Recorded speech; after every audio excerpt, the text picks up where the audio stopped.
भाषा तुलसीदास कृत कथा बुद्धि अनुसार।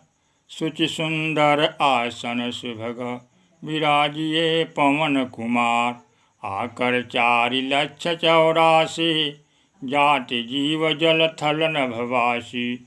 सिय राम मैं सब जग जानी करऊँ प्रणाम जोरि जुग पानी।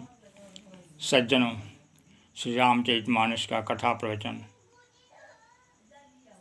आप सबके सामने अप्रत्यक्ष रूप से YouTube के माध्यम से प्रेषित किया जा रहा है। अगर चैनल को सब्सक्राइब न किए हों तो सब्सक्राइब कर लेंगे, बेल आइकन को दबा लेंगे ताकि जो कुछ कथा अपलोड होगा फौरन उसका लाभ उठा सकेंगे। भाव यही है कि सहज आनंद की अनुभूति करते हुए श्री रामचरितमानस की कथा प्रसंगों का क्रमबद्ध तरीके से यथामति ज्ञान आप सबके समक्ष प्रस्तुत करता रहूं। कथा प्रसंग पे आते हैं। नहीं कलि कर्म न भगति विवेको। राम नाम अवलंबन एको। एहि मह रघुपति नाम उदारा। अति पावन पुराण श्रुति सारा। मंगल भवन अमंगल हारी। उमा सहित जहि जपत पुरारी। कलयुग केवल नाम आधारा। सुमिर सुमेरी भव उतरहु पारा। प्राचीन काल में एक युवक घनघोर विस्तृत वन प्रदेश में रहता था। वह अपने माता पिता परिवार का पालन पोषण करने में असफल हुआ तो 10वीं वृत्ति लूटपाट छिनैती डकैती की वृत्ति को स्वीकार कर लिया। वह जंगल में रहता, जो पथिक आते उनके धन को लूट लेता, नहीं देने पर उन्हें जान से भी मार देता था। इस तरह लूटपाट करते हुए कई वर्षों तक अपने परिवार का पालन पोषण किया। संयोगवश एक दिन नारद जी मर्त्यलोक का भ्रमण करते हुए उसी रास्ते से गुजरे। दस्यु ने नारद जी को रोका और उनके धन का अपहरण करना चाहा। नारद जी बोले, दूसरे का धन लूटना बहुत बड़ा जघन्य पाप है। तुम यह किस लिए करते हो? दस्यु बोला, मैं अपहृत धन से अपने परिवार का पालन पोषण करता हूँ। नारद जी बोले, सुनो, हमें एक वृक्ष में बांध दो और जा कर के अपने आत्मीय जनों से पूछो कि जो कुछ धन लूटते हो, मार काट करते हो, जो पाप होगा क्या उसे ग्रहण करेंगे? दस्यु नारद जी को एक वृक्ष में बांध करके पिताजी के पास आया और पिताजी से बोला, पिताजी क्या आप जानते हैं हम धन दौलत किस प्रकार लाते हैं? पिताजी बोले, नहीं। दस्यु ने लूटपाट अपहरण बताया। पिताजी लाल आंखें करते हुए नाराज हुए और बोले, कुलांगार, दुष्ट, पापी, मैं नहीं जानता था कि तुम इतना जघन्य अपराध कर रहे हो, दूर हट जाओ, अपना मुख मत दिखाना। दस्यु माता के पास गया, माता जी से भी पूछा, माँ क्या मेरे पाप कर्म से आए हुए धन का उपभोग तो करती हो, लेकिन क्या उसकी पाप को ग्रहण करोगी?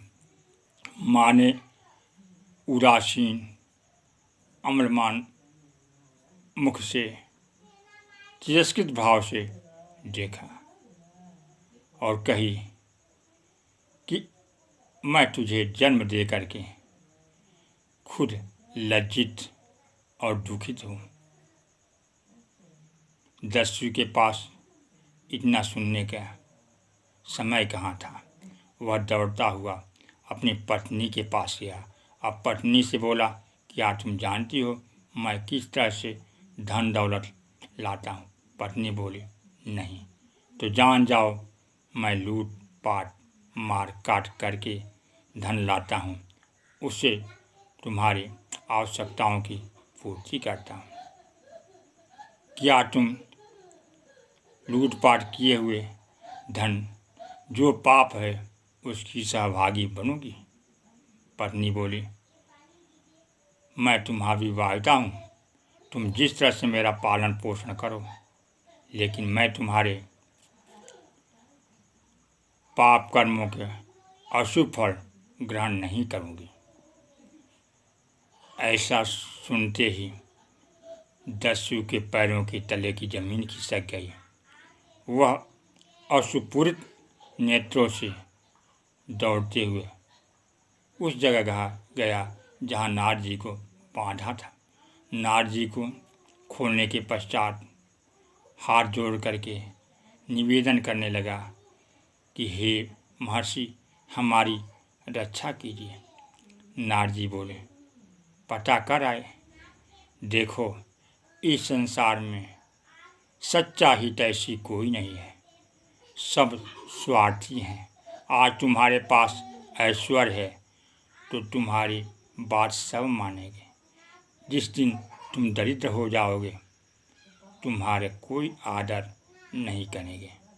इसलिए ईश्वर में मन लगाओ, ईश्वर ही सच्चा हितैषी है, वह सबका कल्याण करता है, इसलिए ईश्वर की उपासना करो। दस्यु बोला कि मार काट करने वाला, लूटपाट करने वाला किस तरह से भगवान के नाम का जप करेंगे, किस तरह से ईश्वर उपासना कर पाएंगे? नारद जी बोले, मन में संकल्प कर लो कि हम भगवान के नाम का राम राम जप करेंगे तो राम नाम तो नहीं निकलेगा, मरा मरा निकलेगा। नारद जी बोले, मरा मरा ही जप करोगे, राम राम आ जाएगा। इस तरह से वह दस्यु नारद जी की बात सुन करके मरा मरा का जप करते हुए राम नाम के जप में लवलीन हो गया। कुछ समय पश्चात आकाशवाणी हुई, महर्षि उठो। वह दस्यु हतप्रभ रह गया। हम पाप वृत्ति करने वाले को लिए कौन महर्षि करके संबोधित कर रहा है? तो जब आकाशवाणी हुई कि तुम ईश्वर उपासना में, नाम जप में इतने तल्लीन हो गए कि तुम्हारे शरीर के चारों तरफ दीमकों ने वाल्मीकि लगा दिया है, इसलिए आज से तुम वाल्मीकि के नाम से जाने जाओगे। कुछ समय के पश्चात वह दस्यु अब तो वाल्मीकि हो गया था, भागीरथी नदी स्नान करने के लिए गया तो वहाँ पर क्रौंच आमोद प्रमोद को देख करके प्रसन्न हुए। तभी तक एक सनसनाता तीर आया और क्रौंच का वध कर दिया।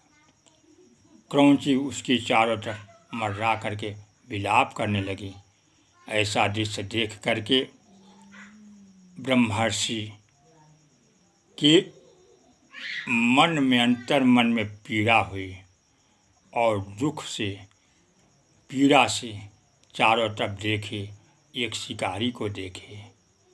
उस समय उनके मुख से अनायास निकल गया, मां निषाद प्रतिष्ठां त्वं गमः शाश्वती समाय यत् क्रौच मिथुनामेतक मगोधी। हे व्याध, तुम्हें चिरकाल तक शांति नहीं मिलेगी। इन भोले भाले पक्षियों पर भी तुम्हें दया नहीं आई। शाप देने के पश्चात ब्रह्मर्षि फिर सोचने लगे कि मेरे मुख से ऐसा वाक्य तो पहले कभी नहीं निकलता था, किस प्रकार निकल गया। पुनः आकाशवाणी हुई कि तुम ब्रह्मर्षि हो गए हो, सबके प्रति तुम्हारा प्रेम है, सब में भगवत का दर्शन कर रहे हो, इसलिए राम चरित्र का वर्णन करो। वह दस्यु रामायण की रचना की। उस रामायण का आज श्लोक, मां निषाद प्रतिष्ठां त्वं गमः शाश्वती समाय यत् क्रौच मिथुनामेतक मगोधी। इस प्रकार वाल्मीकि आज कवि हुए और रामायण की रचना की। यह सब राम नाम के जप से हुआ। उल्टा नाम जपत जग जाना, वाल्मीकि भय ब्रह्म समाना। अपतु अजामिल गज गनिकाऊं, मुकुट भय हरि नाम प्रभाऊं। सियावर रामचंद्र की जय, पवन सुत हनुमान की जय।